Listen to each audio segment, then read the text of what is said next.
लगता किसमिस छोड़ा। हां किसमिस छोड़ा खोले के पड़ी। दे ना छोड़ी। अरे खोली ना। अरे ये दादा छोड़ी जी किसमिस छोड़। छोड़ दा। अरे इन लोग के किसमिस सब छोड़ा दे। हां तू ही खा जी हमारे। फटाफट सिन लिया ना कुछ मार दी रे। अरे आई किसमिस हां छोहाड़ा लिखाई। कहता नहीं कबे से रहे दी ता ई कौन किसमिस छोड़ा रे। काई किसमिस छोड़ा। प्रणाम भैया। प्रणाम।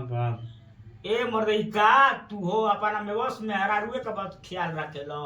हमनी क्या बाबूजी के तारे जी में कोनो चीज नहीं खे। ए साथ नहीं देखा एक दर्जन और दे दे चोली का छबाता दे दे खरीद के दे दा।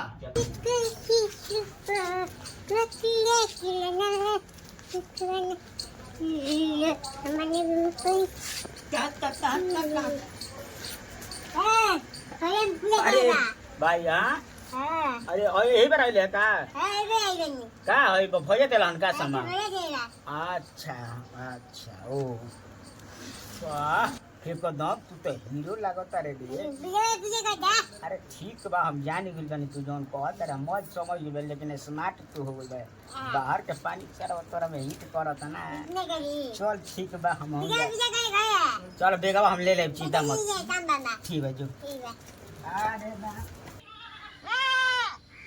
अरे बाप रे बाप।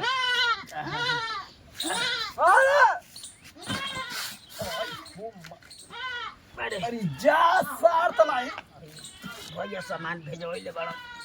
भैया सामान भेजोइले बड़न।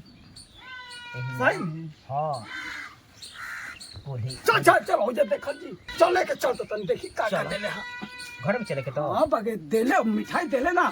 घर में चले के तो कवा आइल बा का ना आओ गणेश आवा गणेश आइल चल आओ अब ओकर सामानवा खोलो जी बेगवा त काई के देखा सामानवा काट के आ रख देला। ओ जे चले घर में चल आओ घर आए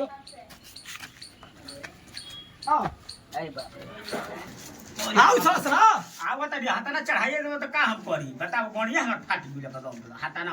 अरे सार तरह यहाँ बोलते कहां पे देख हैं अरे चलो घर आओ लोग चल आगवा आगवा चल ले आई बेगवा त चलाओ ताव अरे बाबूजी अरे हस्सा 8 दिन हो गए सामान नहीं आएगा ना अब बोलते रह गए।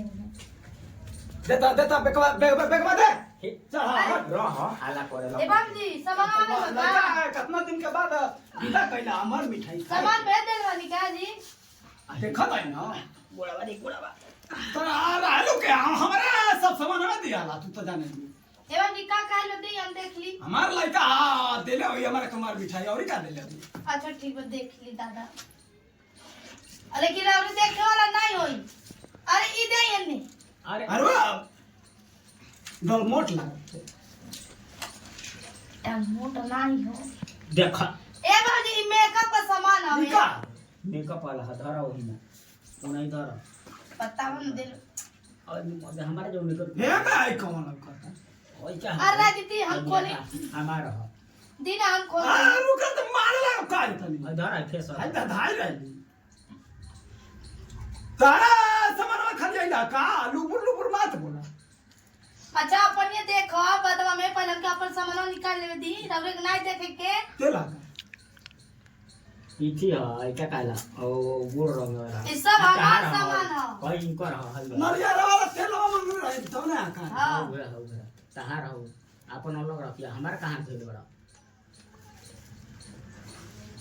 ये बात आई इतना खोली दी भाई हां किसमिस पता हो आपके नहीं देखे के दे हने लगता किसमिस छोड़ा। हां किसमिस छोड़ा खोले के पड़ी दे ना छोड़ी। अरे खोली ना अरे ये दादा छोड़ी जी किसमें छोड़ छोड़ दा। अरे इन लोग के किसमें सब छोड़ दे। हां तू ही खा जी हमारे फटाफट सिन लिया ना कुछ मार दी रे। अरे आई किसमें हां छोहाड़ा लिखाई कहता नहीं कबे से रहे दी ता ई कौन किसमिस छोड़ा रे काई किसमें छोड़ा दूं जा हां हरा एकदम मते लाज ना लागेला सोरा में एकदम छौ तारा कहत रहली पवन तू मारी निकाल दे तारा तू तारा तक एकदम बुद्धिए ना भइलो अभी तो उ का मन बता दी तारा के का हो ई का रहा अरे और हाय देख छोड़ी बेटा रावरे उ दे का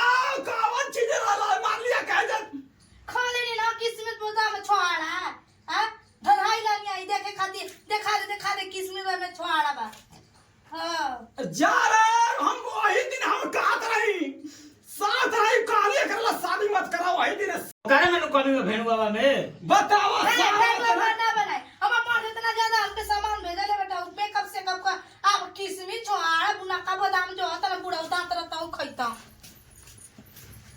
महिला का जलनु रंग ह उम करे हम सामानवा तू माने काय ने का ले ले हवा मत औ हमनी के तेज तारक भेजोले वाला कहां गए आई खून लगल खून ह के हे माने किया है गिरल बा है का रंग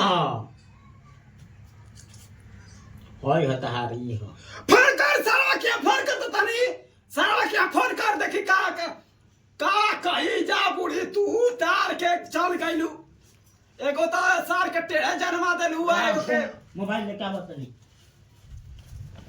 तू गइलू घर में गदाइलो ने तार झोपड़ा कबारा तई रख जा बतावा चोली काछा मैं साथ नहीं किन में हर के देला हवा ना आय आ देखा खाए पिए वाला कुछ देला ही ना हवा सारा हम चलती ऐसे का कर लगावत है तू कर दे त फोन का के मुहे भेजबाव तरा निकाय उन करे के ला दी तो भेजबा देले बड़ा हमारा खातिर तो कुछ एगो फेस आता हो भेजबैले बड़ा हमारा के कुर्ता पहनना चाहेला कहता नहीं बतावा तारा के बोला चुपके सामान सार दे तमन में हर के ला है हाय दे दल बनी ले लिया ताई से पहिलो को बार आई रहा तो सारा ना देले खाली दुगो चॉकलेट झोरा में दे देले रहा तारे के कम से कम एगो को 6 गो लोटो किन देबे के चाहिए ला फोन करत हेलो हेलो हां प्रणाम भैया प्रणाम प्रणाम ए मर्दई का तू हो अपना मेवस में हरारुए के बात ख्याल रखेला हमनी क्या बाबूजी के तारे जी में कोनो चीज नहीं थे ए साथ नहीं देखा एक दर्जन और दे दे चोली का छबाता दे दे खरीद के दे दा देख ये कोई फालतू मोबाइल में सब सारा हमनी के जमाना में सब ना रहल मेहर का सब सामान दा सर बाका के रखलावा था तू बाका के रखिया मेहरा मोबाइल में सब रिकॉर्डिंग होला क्या बोलता रहा तू एकदम फेमियाई बड़ा का तू किस करती हां किस कर हां बोलो लाइन पे बा हेलो हेलो ए कहानी बाबू सब का रहल रे अरे वो मेकअप के सामान रहे ओकर हां मेकअप के देख सार तो एगो हमरा के चाटी खरीद के ना भी दे करावेला ही त तेल भेजले हम देख ली हम पकाल का बारवा खातिर तू फालतू बोलबा है ना सुना हां बोलो माने के चलो हमारा के पूछाऊ एकदम कुर्ता पैंट पूछाऊ ना टी शर्टो तारा ना इथी बहु ना अरे ये एगो बात कहत नहीं तारा दे माने का तू सामान बोलला हमारा से तो तू छिपावेला ना तू बताओ का अरे ओकरा में देलो ने मिठाई रहुए मेकअप के सामान सर रहुए। मिठाई कहां में मारे ही तमा अरे वही में रहुए पिछला बेगवा में ना देखलो का खोल के बाबू पिछला में तनी भइले बन पिछला में बा हाँ वही में बा और लेके चल गेल वाली महाराज अपन में एकदम काजू किसमिस आइली पिछला में बाटे मिठाई खा ली हुरली भेजले बान खाली आखिया तो पहले लबकी नहीं आ वाला चलो खोल के देख के खाली पिछला में बा मिठाई दे दी अब खाई वजन लागत है तार पर है ना पहले ही खोल तो सर हम का हम तो पहले के खोला नहीं ठीक है ओ भैया ठीक बा ठीक है शिकायत बुढ़ाऊ करे के आगे रहे ना पियो करे लगे रस्ते चल मड़ैया में चल मर दे से अइले काई में सरिया दा लुबुर माथ भागा रहने आ हल्ले देख धाराई चल तो मड़ैया में काले कवर मिठाई सरवा लाई ना पते ना